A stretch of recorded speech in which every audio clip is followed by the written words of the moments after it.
I believe you are clear now. All right. We'll go to the next one while I'm looking for a question that can fix this. The next one, we are looking at two other figures of speech. No one picking these things like this because there are cases where people find it difficult to understand these figures of speech. There are times people misplace, they mistake oxymoron for antithesis and mistake antithesis for oxymoron, which is not really too good. Now,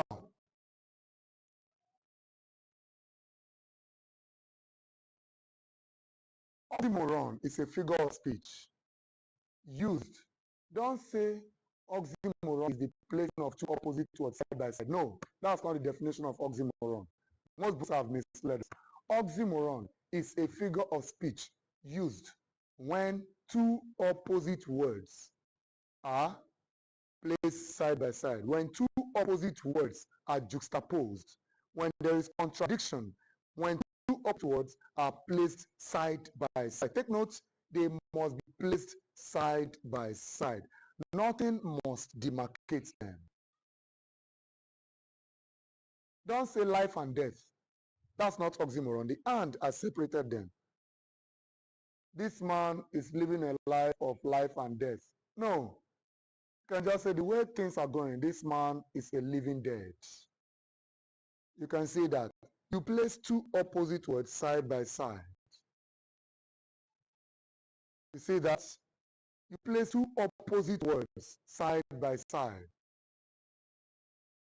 Place two opposite words side by side. So by the time I'm through this, I would like us to go to past questions and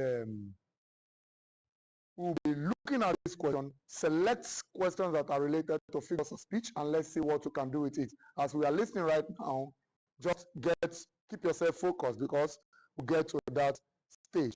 Placing two opposite words side by side. Two opposite words side by side. Two opposite words side by side. You say, why are you wasting my time? I'm not ready to pay attention to you and your slow speed. Two opposite, you claim you are fast, but this is just slow speed as far as I'm concerned. Wow, this man is smart. Yes, two opposite words side by side. You see, two opposite words side by side. Do you think you are wise? You are just an intelligent fool. Two opposite words side by side. Two opposite words side by side. That is how it works. You can look at this person and say, wow, I like the way you look. You are just nothing but a giant dwarf, a tall dwarf. Take note, the statement must make sense. Don't say she's tall, short. It's not making sense. Let the statement make sense. That gives it meaning. If not, you have not said anything. You have not said anything.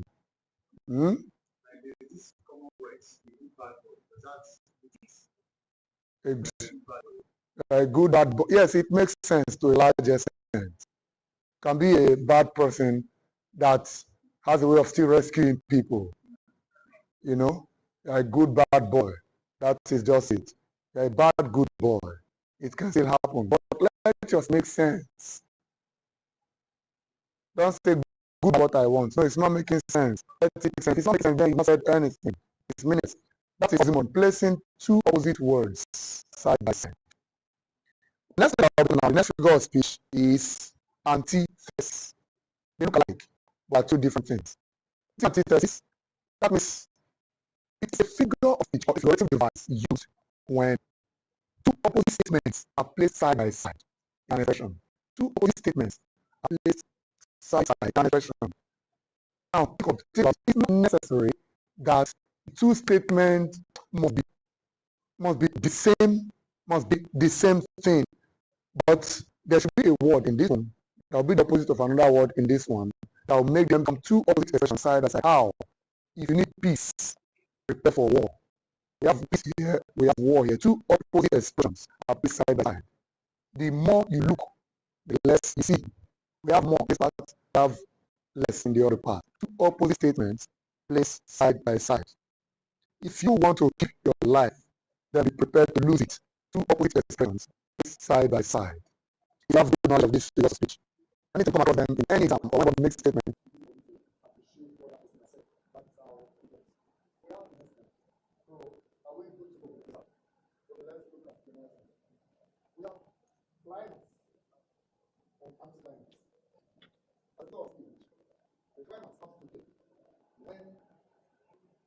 Items are arranged in ascending order.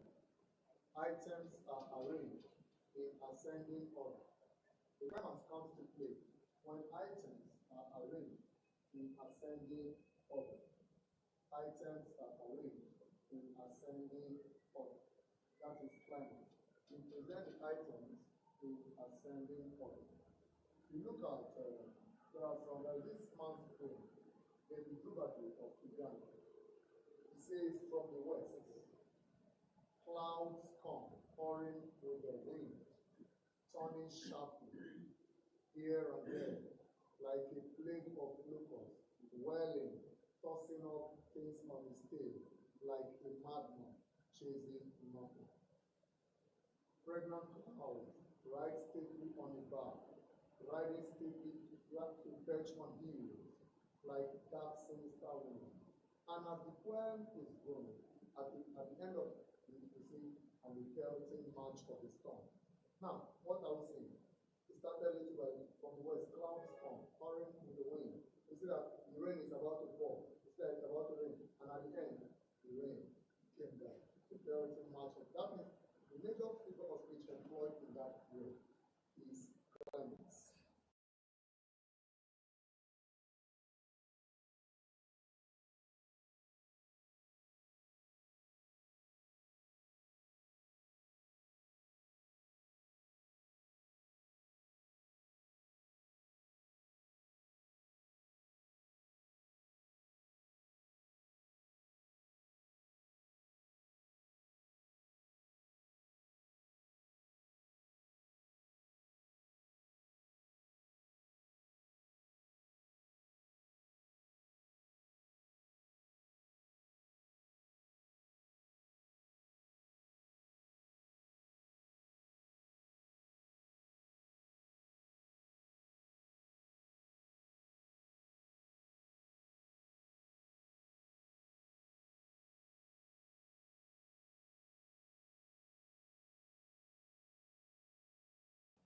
Started from little going on.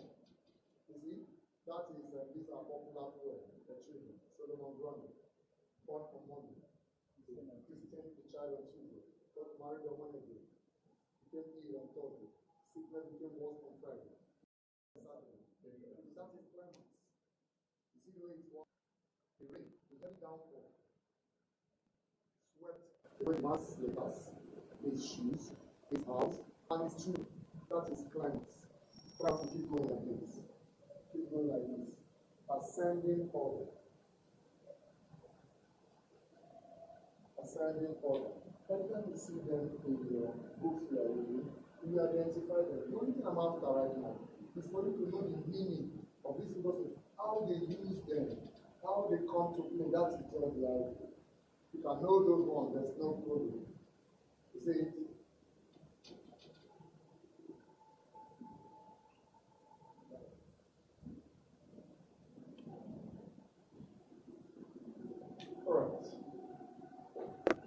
You move to anti-climax. Anti-climax is the opposite of climax. Anti-climax is the opposite of climax. Anti-climax is the opposite of climax. Now, this one is a figure of speech used when items are arranged in descending order. Items are arranged in descending order. Items are arranged in descending order. You see them climbing down, climbing down, climbing down. Items are arranged in descending order. What I'm trying to say, you say the man's children house, his shoes, and his pairs of slippers went flawed. You arrange them the most important one down to the least important. That's how it works. So anticlimax is a figure of speech used when items are arranged in descending order. That is anticlimax. Items are arranged in descending order. We look at this next one.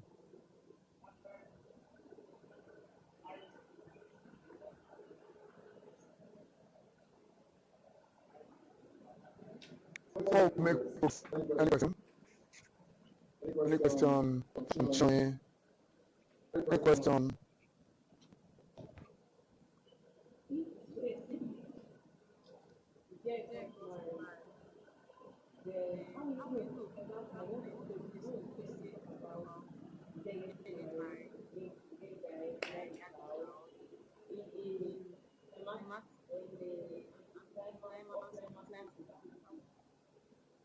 Depends now.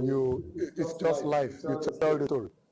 Before somebody will give birth to a child, person will get, so before the person will get married, the person will be born. Before the person will be, just like life. Before the child will start to crawl, the child should be born. Have you seen it? This child should learn how to sit, and the process should be moving on. Before the child will learn how to stand, before the child will learn how to walk. Are you seeing? Then the child learn how to run. The child will grow in. That's how it works. So if you are looking at that aspect, that means before the woman.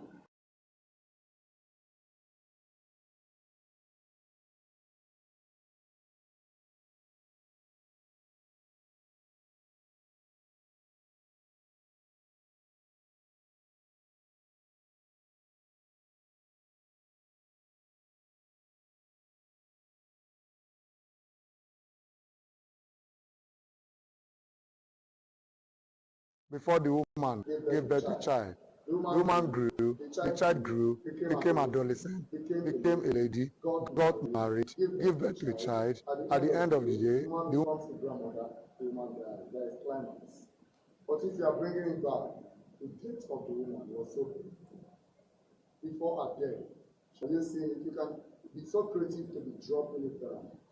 At the end, you will not end it by saying, I remember when she was born. bring it down. That's creativity in writing. If you look at some beautiful books, some beautiful material, you see what people have done using figures of speech. Go to the next one, innuendo and sarcasm. There are two things that look alike. Innuendo and sarcasm. Now, innuendo and sarcasm, they are types of irony. Innuendo and sarcasm, they are types of irony. Now, the first one, innuendo. Okay, before I even touch the innuendo, I said that type of irony. So let me talk about irony. Innuendo and sarcasm are types of irony. Now let me talk about irony. Irony is irony is a figure of speech used when you reveal your thoughts in an indirect form. You say what you have in mind indirectly. Instead of you putting it straight, you twist it, you bend it a little, but you know what you are saying. And the other person will understand as well. Irony comes to play as a figure of speech when an expression is made indirectly. When an expression is made indirectly. You see? You know that this child is very slow. You know that this child is very slow. And the child doesn't, come on, hurry up, let's go. The child is slow. And you tell me, next thing he says, in fact, I'm tired of this your speech. I'm tired of this your speech. Indirectly, you're telling the child, I'm tired of this your sluggishness. Are you seeing it? And the child also understands that you are not saying he or she is fast. You see your child, you enter the house, and you tell the person involved, you say, my friend, there's one thing that makes me like you. You say, what? I like the way you always meet me, your house is for me. The person, he knows what you mean, and you know what you mean. So irony is an indirect way of expressing yourself. Irony is an indirect way of saying what you intend to say. That's irony. Now we have types of them. When you can sarcasm, they fall under this category. You see, now when you're using innuendo, you are making two statements. Make two statements in one expression.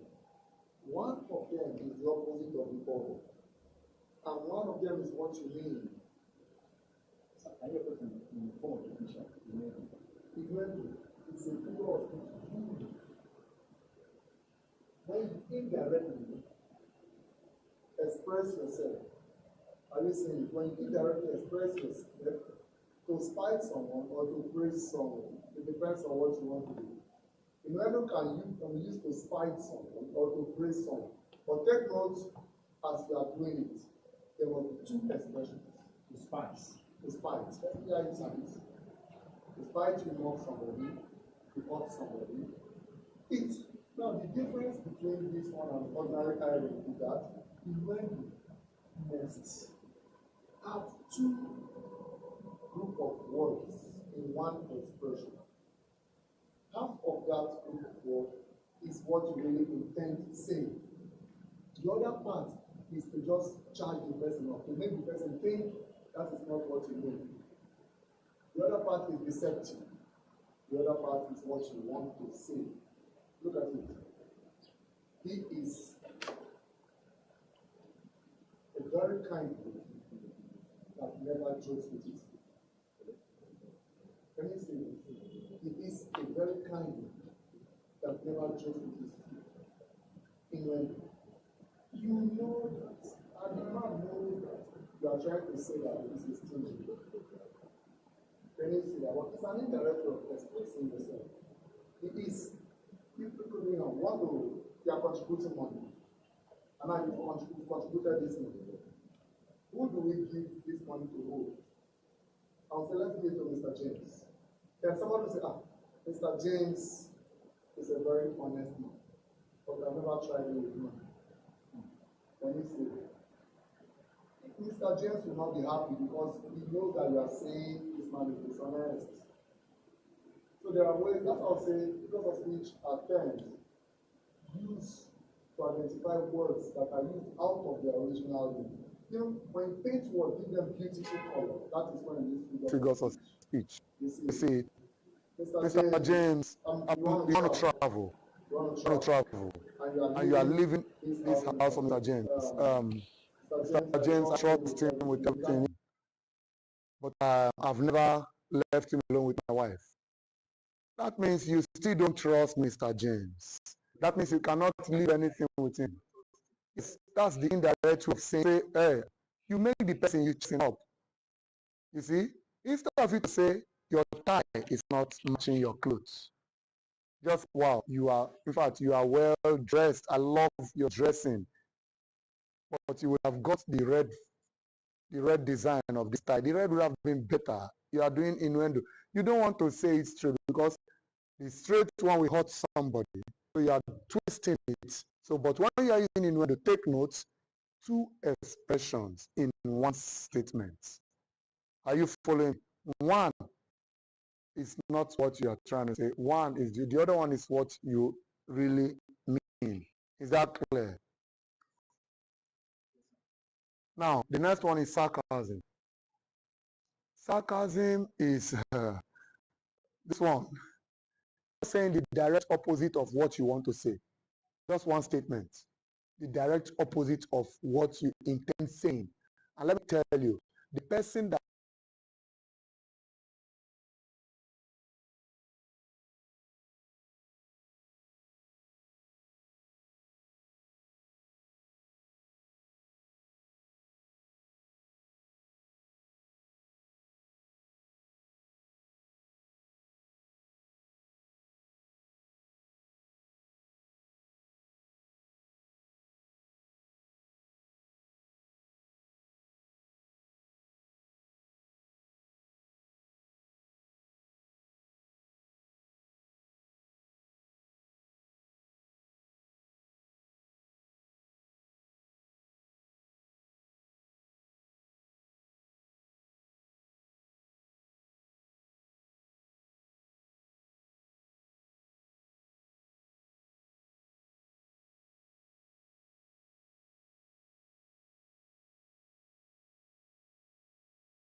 the word good, and we gather together. So, we need somebody to assist us. And Mr. Brown, can you please say, oh, Mr. Brown is too generous, but he's a very generous man. You know, he won't like the way he's very generous. The man too knows that you are mocking him. So, he knows what to do. So you are seeing the way all of them live together. You are seeing the way they live life. We've seen climax, we've seen antithesis, we've seen simile and metaphor, and I've talked about innuendo and sarcasm. We've seen the difference. Use innuendo. Innuendo must be two statements in one statement. Two expressions in one big statement. Sarcasm, just the opposite of what you intend to say. Are you still here? The opposite of what you intend to say. Now, we have the next one. Hyperbole. Let's discuss hyperbole. Take note. This time I'm not saying hyperbole and pseudonym are the same thing. No. Let's do hyperbole. You asked me, I would have written hyperbole and lied to you. That's what we're taking. Hyperbole and light sources. But now let's do hyperbole first. Hyperbole is a figure of speech used when there is an overstatement.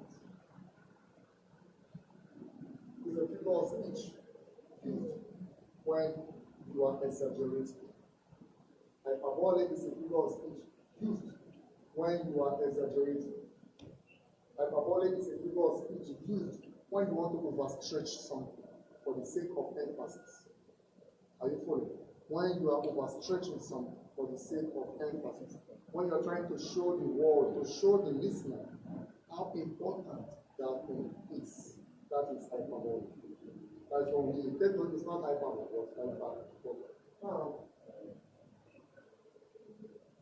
how do we use it? You want to let the world know that it rained cat and dog yesterday. But look at what he says. And yesterday's rain was so incredible work. Now, he said it flooded no work, but you are still standing on the drive. Everywhere is still dry. That means you are just trying to paint a clear picture that the rain was not, in fact, it was massive. Do you understand? I am so hungry that I can give up a cow. They're just trying to let them know that you are very hungry. Are you following? So that is it. So if you can have a clear understanding of figures of speech, you will enjoy literature in English. That's why we are doing analyzing literary terms. All these are literary terms. They are terms to use in literature. You should know them.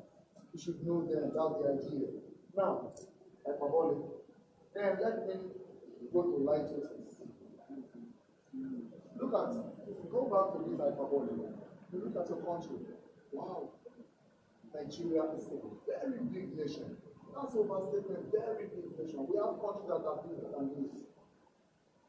Very big nation. Shout out to the United States of America, a very big country, of which a state in America can be bigger than the whole of Nigeria. One state. Since Nigeria is a very big nation, what would you say about the US? But now, Nigeria is a very big nation. Why don't you fly to it? Nigeria is no small nation. Can you see? That's the opposite of hyperbole. It's very big, or you bring the tempo down. The girl is very beautiful. Why don't you say beautiful? You have just said the same thing. You see, now, if you want to use light it's a figure of speech used. It's a figure of speech used when you try to express something in a kind of indirect way, but not irony. How do you do this? You play with this word. No. Not. Never. These are the words you must use. You cannot say a statement that involves light without using this one out of this thing. You must use not and never. How? This element, you bring no, not, never, plus an adjective to get the opposite of that adjective. Bring no, not, and never, plus an adjective to get the opposite of that adjective. You want to say Nigeria is big, that's what you want to say. Say Nigeria is no small nation. That means you have said Nigeria is a big nation. Do you understand? For instance, you want to say the man is kind. Why don't you say the man is not unkind? You have just said the man is kind. No, not no. The lady is never ugly. They are saying the lady is very good. So look at it. You must add no, not no. So the adjective will get the opposite of that adjective. Now it is the opposite of hyperbole. Hyperbole is overstatement. Why this one is understatement? You see that. This one is understatement. It has another name. Either you call it lightosis or meiosis. Anyone can go lightosis or meiosis. That is it. We move on to the next figure of speech. Zugma. Let's look at Zugma. Zugma is a beautiful figure of speech, which in most cases people don't use, but we see it every day. Zugma is a figure of speech that comes to play when you use one verb to govern two subjects. Use one verb to govern two subjects. Zugma is a figure of speech that comes to play when one verb governs two subjects in a statement. How? We have bread and we have head in a statement. You want to tell us that while they are making the bread, you were feeling headache. You see it? While you went to the bakery to visit a friend, and as the bread was being baked, you were feeling headache. Two verbs. Baked. Feeling. We have two verbs here. Why don't you just use one verb? Use one. How? Look at where Zigma comes to play.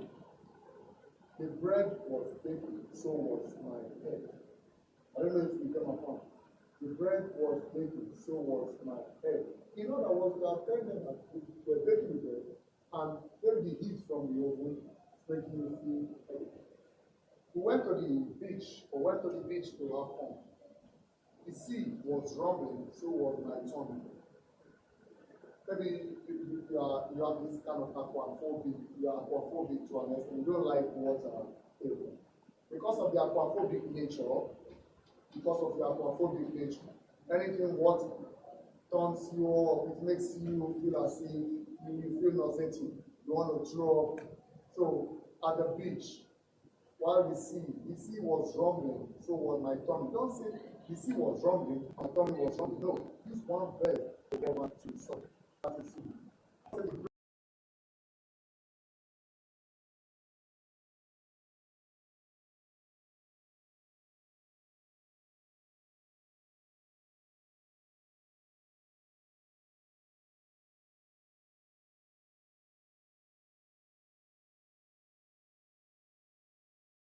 Then the next thing is for me to go down to the question and let's play it there. The next one, alliteration, assonance, and consonant. They go together. Alliteration, assonance, and consonants. Alliteration, assonance, and consonants. Now, alliteration is a figure. These three, they are figures of sound. I will still have more figures of sound. The three of them are figures of sound. Alliteration is a figure of speech used when the same consonant sound is repeated at the beginning of words in an expression. The same consonant sound is repeated in an expression. The same consonant sound is repeated at the beginning of words in an expression. You see, there's something you need to understand. In poetry, not every time you don't expect to see plenty words. Not every time you don't expect to see plenty words with the same consonants, like Francis' father fried 5 fresh fishes for Francis' friends from France. It may not be like that everything. It cannot be only two. You understand? Look at this simple class. My assistant there, whose every page is quelled or quenched in leaves, the living sun. Quelled or quenched. We have the quick and quick. That is arbitration. You see, if you're coming across them as you are doing your work, you see them, you see them, you see them. Doing your work. You see them, you see them, you see them. Okay? That's arbitration. Since 1777, students started smoking cigarettes. That's arbitration. Now, they're not saying the same consonant letters. No, the same consonant sound. Maybe you write the king. No. I think there's alliteration here. Is there alliteration here? Let's check. In this sentence, do we have alliteration? Let's check for it. No. There's no alliteration. Yeah, we have here we have so there's no alliteration. So we are not saying the same consonant letters. We are saying the same consonant sound. That's why we have some students started smoking cigarettes. Smoke the cigarette. One is S, one is C, and they have the same sound. You see that? Now, we move to the next page. Assonance. Assonance.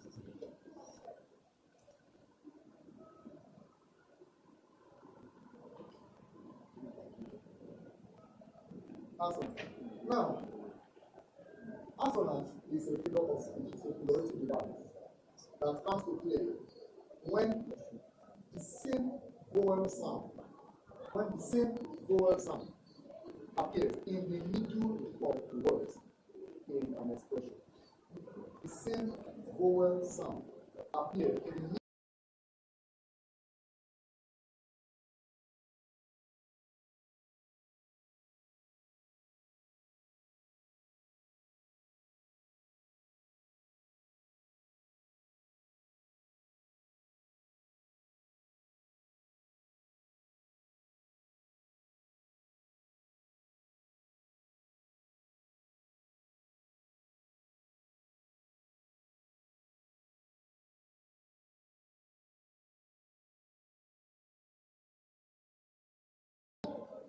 In the middle of words, in the middle of words in an expression. That is assonance. An assonance comes to play. An assonance is a figure of speech used. Please learn how to define this thing. If they ask you what's an assonance, don't say an assonance is repeating the same vowel sound. No, that's not an assonance. An assonance is a figure of speech used when the same vowel sound is repeated in the middle of the word. Or an assonance as a figure of speech comes to play when, are you seeing the way we are presenting it? Don't just say an assonance is repeating. No, that's not the definition. Don't say simile is a placing of two opposite. No, simile is a figure of speech used when two similar things have this kind of connection, when there is a comparison between two different things, similar features that you not see, will not be easily seen, but you must have something connected with. Now, we'll see assonance. You understand? When Ken went there, then there. You can see another one.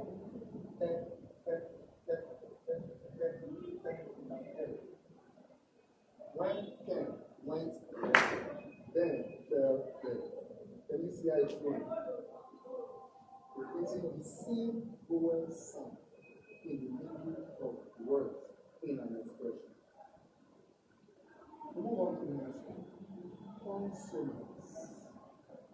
Consonants.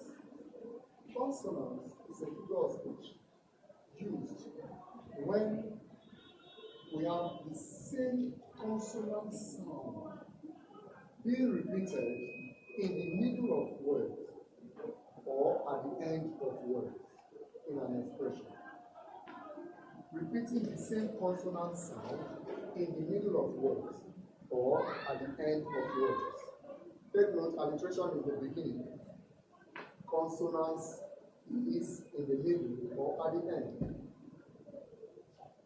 Consonants is a figure of speech used when the same consonant sound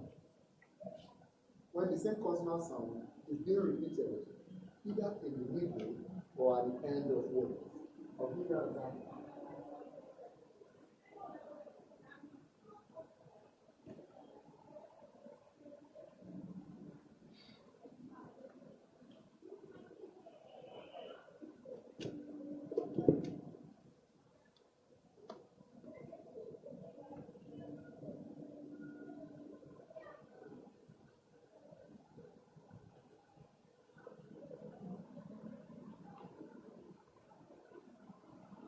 Look at this. Little bottle was broken. Can you see that? Repeating the same consonant sound in the middle of words in an expression. That is consonants. There are times the sound will come at the end.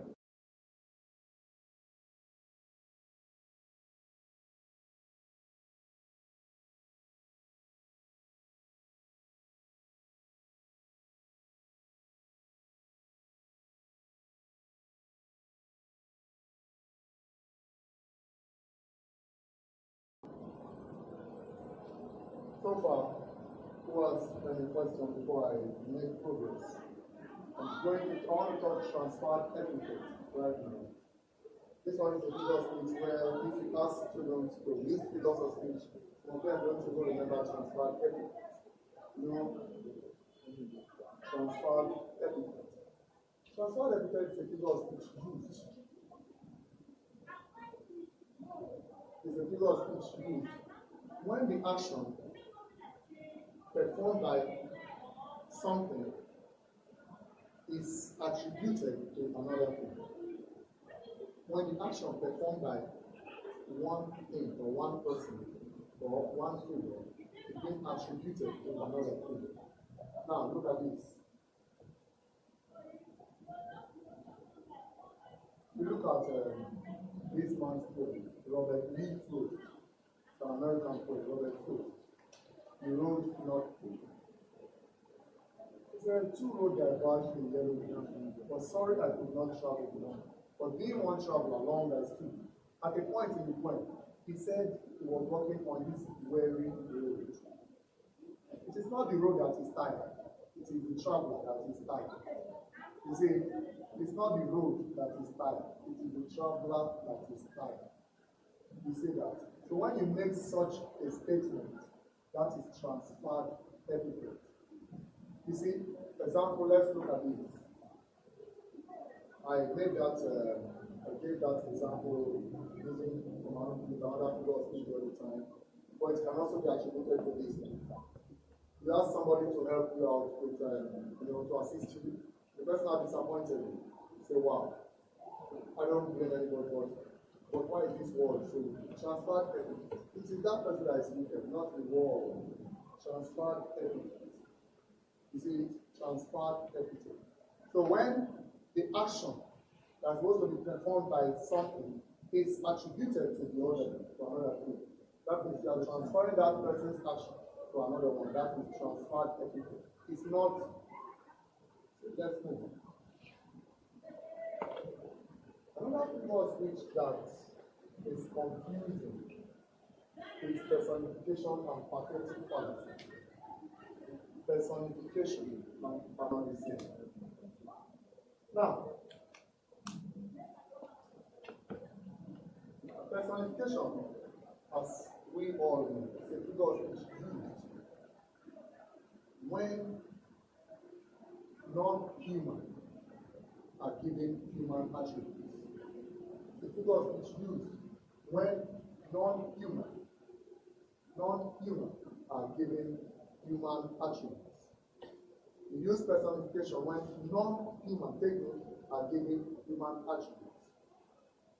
But we use pathetic fallacy when nature is being given human attributes. That means if they give you a question that looks like pathetic, and there is no pathetic fallacy as the option, if they put personification, you can as well use it. There's no problem. But as a literature and English student, if you understand figures of speech, you should know that not personification, even if they look alike. Let's see the examples. I like saying this. The fan is waving at me. That is personification. You see, the fan is waving at me. That is personification. But you go to the beach and you say, wow, I love the wave. The sea is screaming. That is pathetic fallacy. You see, the sea is screaming. Pathetic fallacy. You get that? So there are two different things. But if there is no pathetic fallacy in the option, you can as well go for personification. The moment I entered into the classroom, the empty classroom was just staring at me. Personification. Take note, I said it at the beginning. Anytime you are making a statement, the statement must make sense. If it's not making sense, you've not said anything. Do you understand? If it's not making sense, you've not said anything. Let the statement make sense. You see that? Let the statement make sense. So personification and pathetic fallacy, when nature is giving human attributes, fine.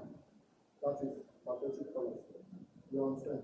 But when generally, apart from nature, anything is giving human attribute. For instance, maybe you want to play some music, and you say, "Wow, this radio is not talking." That personification. That's going to be something for human being, attribute for human being. This radio is not talking. This tape is not talking. People have said there's no sound coming out from here. But if you want to make it figurative, this tape is not talking. That's personification. You see, you're just trying to personify. You want to see it. Oh, thank God, thank you guys. You see it, the chair is waiting for you. That's personification. We have plenty of them to do. But pathetic fallacy is when nature is giving the attribute human being. Can you go home now? I would have loved to go, but the way it is, the cloud is not yet here. That's pathetic fallacy. Giving nature the attribute human being. We move on to the next.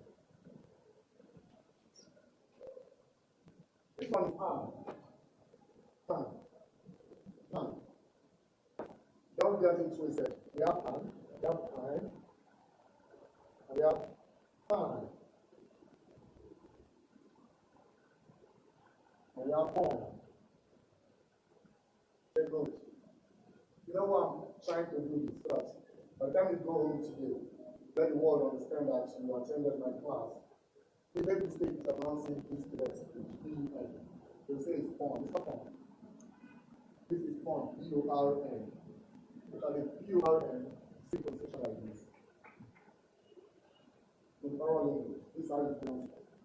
This is the all sound. Long or.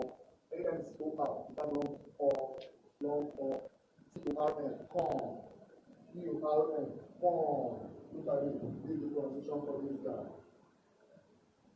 Then for this guy, anytime it's P-A-N, F-A-N, B-A-G, C-A-T, that means. Guys, we try to bring R and S there, then it goes. Fine. Keep the pan, I want to make you that I very light air to connect with pan. You see, but when you see letter G in any word, and U is sounding like up to, call it R. That is the R sound. Pan. That one, if you mention U and D R, we call it under. It's handed, not under. Handed. It's handed short sound, short. It will be like this. That is U and D R. That's handed.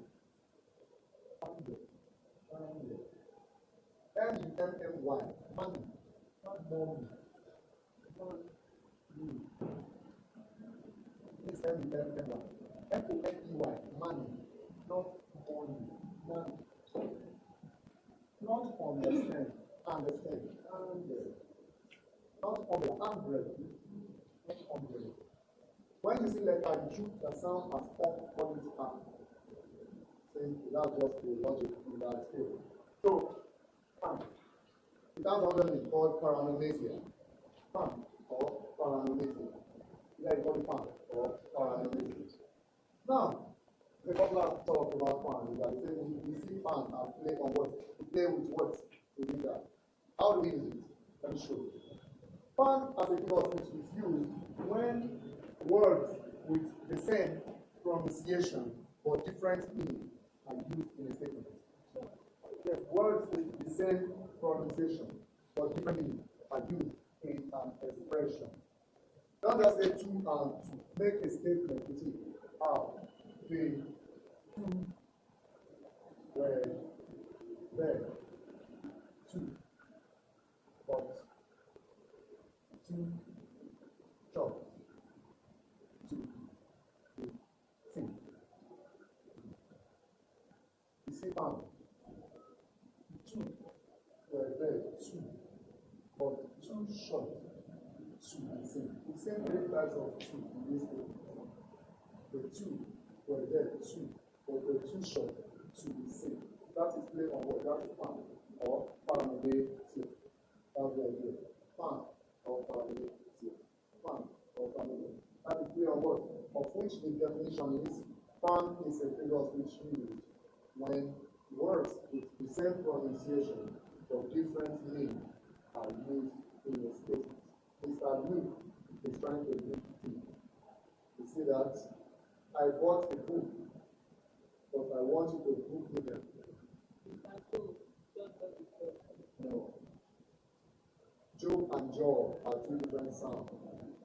Mr. Peter wants to Peter through the window. Peter is the name of the person. Peter means to disappear. Can you see that? Mr. Peter wants to Peter through the window. That is it. You know what I'm saying? I just bought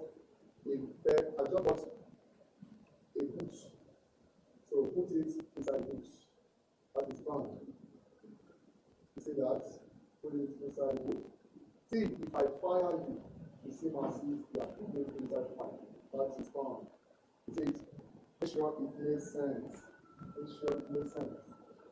The moment I sat on the chair, everybody is just cheer at me. You see, we have CH and we have CH now. You see, we have SH argument. If you don't know how to share the money, then you be able to share more because he's sitting on the chair. We have 3 shares inside one. You know what I'm saying? Stand on the peak of that mountain. Okay, make sure you pick everything up. We have time. You see it? So that is like it. Now, we move to paradox.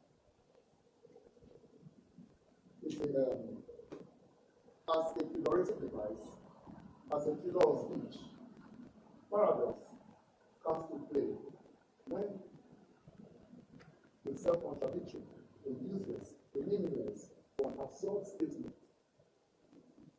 The statement seems useless at first, but when you take your time to closely consider it, it makes a whole lot of sense. When that statement is like that, then paradox is played. And following. Now, paradox is used when an absurd statement becomes meaningful when closely considered. When an absurd or a contradictory statement, these two words mean meaningless. When a useless statement becomes meaningful when closely observed, that is called paradox. When a useless statement becomes meaningful when closely observed, then paradox is in place. When a useless statement becomes meaningful when closely observed, then paradox is at work. I'll give you an example. Looking at the rich we have back then, I read my country. Nigeria is one of the countries where we have some of the richest men in the world. Let me tell you that those rich men, they also, in fact, they cry a lot. It's enough what can make them cry. But you look at it properly. It's true, they can also do. That's why I say this. There's this popular statement. They say the rich also cry. It's a good example of facts. You look at it, no, that's a useless statement. No, how can a rich guy? Then you take time and study it. You can also be busy. But you can also die. Your houses can also get bombed. Then this man that was trying to look at this song. Then it's an Englishman. Yes, the man lost everything. He lost everything. Almost in one country, the people have lost everything. Maybe as I'm telling the story, I will never want to. The man, the business, he does estates. He's into real estate. At the point, there was a time he lost every place. He said, fire, come up with his face up. And he told his wife, I think we cannot cope with this thing. Let's just travel. Let's just travel and go and have nice and travel and forget all these things. And we are going. But not travel. What happened next? He had the kind of emergency for him to stay behind to attend to one or two business. He said, my wife and my children, you guys are back to join. I will catch up with you. He said, as they were going, the ship had problem and he lost all his children. The wife managed to escape. When he came back, he wrote the hymn. That's what he tried to do. And he wrote that hymn. He said, it is well with my soul. He said, and that hymn came up.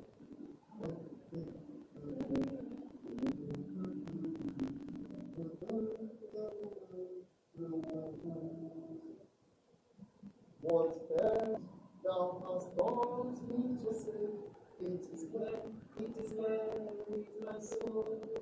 It is well with my soul, with my soul.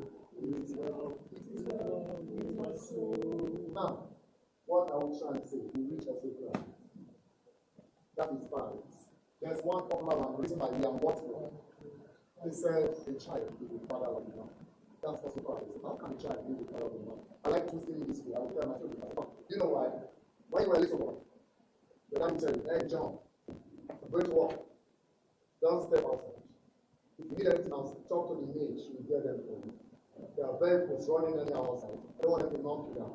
And please, make sure you put on the cap for the school. Stay inside, don't go anywhere. Your father is telling you, no, just give me some time. You will grow old. And as you grow, become a man of